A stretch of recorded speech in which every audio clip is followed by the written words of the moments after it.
अर्नब गोस्वामी ने एक कार्यक्रम के माध्यम से एक कुछ प्रश्न पूछे तो कांग्रेस की अध्यक्षा श्रीमती सोनिया गांधी जी का नाम उन्होंने ले लिया तो उस पर कांग्रेस पार्टी ने हाय तौबा मचा दी। उन पर रात में अटैक करवा दिया। कांग्रेस शासित जितने भी राज्य हैं भारत के अंदर उनमें उन पर कई धाराएं लगा करके एफआईआर कर दी और ये मैसेज क्लियर कट दे दिया पूरे हिंदुस्तान को कि अगर तुम कुछ भी हमारे लिए बोलोगे, सच भी मतलब सच, हमारा सच जो है जनता के सामने लेके आओगे तो तुमको हम छोड़ेंगे नहीं।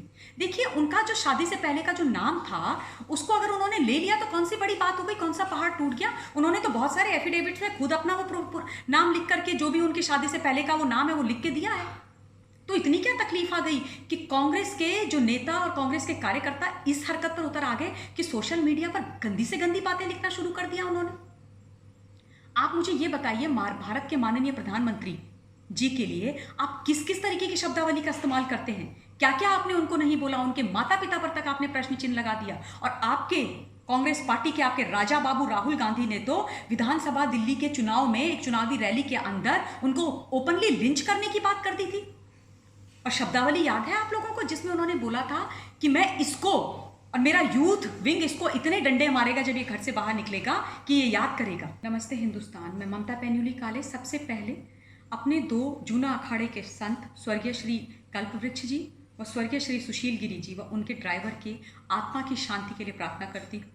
हालांकि मैं ये बात बहुत अच्छी तरह से जानती हूँ कि जब तक उनके हत्यारों को, उन दरिंदों को जिन्होंने 3 घंटे तक लाठियाँ मार मार कर, डंडों से मार मार कर उनको मौत के घाट उतार दिया, उनको कड़ी से कड़ी सज़ा ना मिल जाए, उनको मौत की सज़ा ना मिल जाए, उनको संतुष्टि, उनकी आत्मा को शांति नहीं मिलेगी।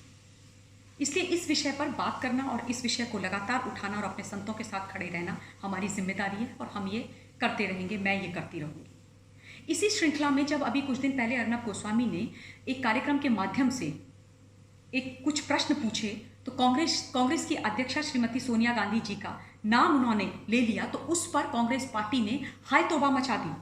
उन पर रात में अटैक करवा दिया। कांग्रेस शासित जितने भी राज्य हैं भारत के अंदर उनमें उन पर कई धाराएं लगा करके एफआईआर कर दी और ये मैसेज क्लियर कट दे दिया पूरे हिंदुस्तान को कि अगर तुम कुछ भी हमारे लिए बोलोगे, सच भी मतलब सच, हमारा सच जो है जनता के सामने लेके आओगे तो तुमको हम छोड़ेंगे नहीं। देखिए, उनका जो शादी से पहले का जो नाम था उसको अगर उन्होंने ले लिया तो कौन सी बड़ी बात हो गई, कौन सा पहाड़ टूट गया। उन्होंने तो बहुत सारे एफिडेविट्स में खुद अपना वो नाम लिख करके जो भी उनकी शादी से पहले का वो नाम है वो लिख के दिया है। तो इतनी क्या तकलीफ आ गई कि कांग्रेस के जो नेता और कांग्रेस के कार्यकर्ता इस हरकत पर उतर आ गए कि सोशल मीडिया पर गंदी से गंदी बातें लिखना शुरू कर दिया उन्होंने। आप मुझे ये बताइए, भारत के माननीय प्रधानमंत्री जी के लिए आप किस किस तरीके की शब्दावली का इस्तेमाल करते हैं? क्या क्या आपने उनको नहीं बोला? उनके माता पिता पर तक आपने प्रश्न चिन्ह लगा दिया। और आपके कांग्रेस पार्टी के आपके राजा बाबू राहुल गांधी ने तो विधानसभा दिल्ली के चुनाव में एक चुनावी रैली के अंदर उनको ओपनली लिंच करने की बात कर दी थी।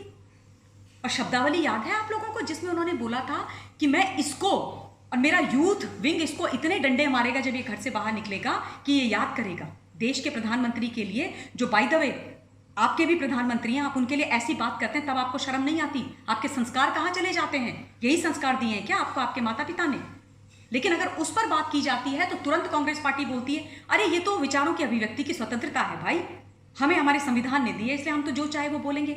जब आप जो है देश के प्रधानमंत्री को लिंच करने की बात करें, आप गंदी से गंदी बात करें, आप गाली गलौज करें तो विचारों की अभिव्यक्ति की स्वतंत्रता। और अगर आपसे कोई आपका पुराना नाम पूछ ले, नाम बोल दे तो हाय तौबा, क्राइम। बड़े दोहरे मापदंड रखते हैं आप लोग। तो आप भारत के माननीय प्रधानमंत्री को बोलते हैं चाय वाला, चाय वाला, चाय वाला, यही करते हैं ना आप पूरा टाइम। और भारत के माननीय प्रधानमंत्री जी तो बड़े गर्व के साथ ये कहते हैं कि मैं चाय बेचने वाले का बेटा हूं और हाँ मैंने चाय बेची और हम सबको, पूरे हिंदुस्तान को उन पर गर्व है क्योंकि एक चाय बेचने वाले ने ये दिखा दिया भारतवर्ष को कि मेहनत करोगे, ईमानदारी के साथ काम करोगे, ईमानदार रहोगे, 24x7 देश के लिए काम करोगे तो ये जो राजसी परिवार जो हमको लूटते आ रहे हैं इतने सालों में, इनको तुम घर के अंदर बिठा करके कोई भी हिंदुस्तान का नॉर्मल से नॉर्मल व्यक्ति भारतवर्ष का प्रधानमंत्री बन सकता है। इसलिए हमको उन पर गर्व है। किंतु मैं आज आपसे एक अलग मुद्दा लेकर के बात कर रही हूँ। मैं जो हूँ कांग्रेस के तमाम लीडर्स और सब तमाम कार्यकर्ताओं से ये बोलना चाहती हूँ कि क्या आप लोग ये बता पाओगे भारतवर्ष को कि आपके राष्ट्रीय अध्यक्षा श्रीमती सोनिया गांधी जी का विवाह से पहले इटली के अंदर क्या प्रोफेशन था, वो क्या करती थी। कोई परेशानी नहीं होनी चाहिए बताने में, मुझे ऐसा लगता है। और जहां तक श्रीमती सोनिया गांधी जी का हमारे आदरणीय संतों की हत्या पर कुछ बोलने का विषय है, तो मुझे उनसे कोई उम्मीद नहीं है। और उम्मीद इसलिए नहीं है क्योंकि ये वही सोनिया गांधी जी हैं जो सर्वोच्च न्यायालय में गई थी पिटीशन फाइल करने के लिए, जिसमें उन्होंने कहा था कि भगवान श्री रामचंद्र जी तो है ही नहीं।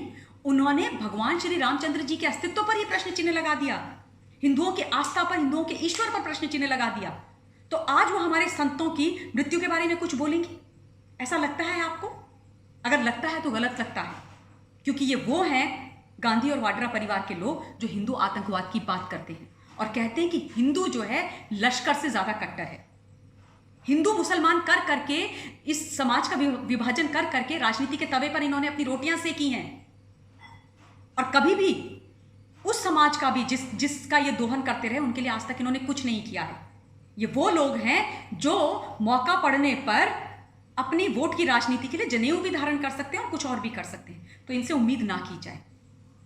किंतु हाँ, ये बात सच है कि जो भी गलत बात करेगा उसके खिलाफ बोला अवश्य जाएगा। जहां तक ये दिल्ली की एक नेता है अलका लांबा, वो आजकल बड़े बड़े ट्वीट कर रही हैं। अर्नब गोस्वामी पर अटैक होने के बाद रात को 3 बजे वो लिखती हैं यूथ कांग्रेस जिंदाबाद। साफ सी बात है कि आप लोगों ने ही अटैक कराया है, इसमें तो कोई दो राय है नहीं।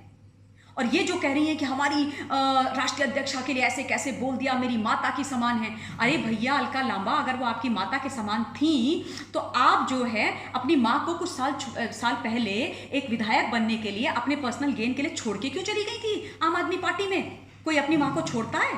कोई अपनी माँ को छोड़ करके भागता है? तो आप तो रहने दीजिए, क्योंकि आप जिस तरीके की शब्दावली, गंदी भाषा का इस्तेमाल करती हैं, उससे पता चलता है आपके संस्कार कैसे हैं। और जो अपनी माँ का नहीं हो सका वो बाकियों का क्या होगा अलका लांबा जी? तो आप तो छोड़ ही दीजिए, आपके बारे में ज़्यादा बात करना व्यर्थ है। हिंदुस्तान से सिर्फ ये बोलूँगी, सुरक्षित रहिए।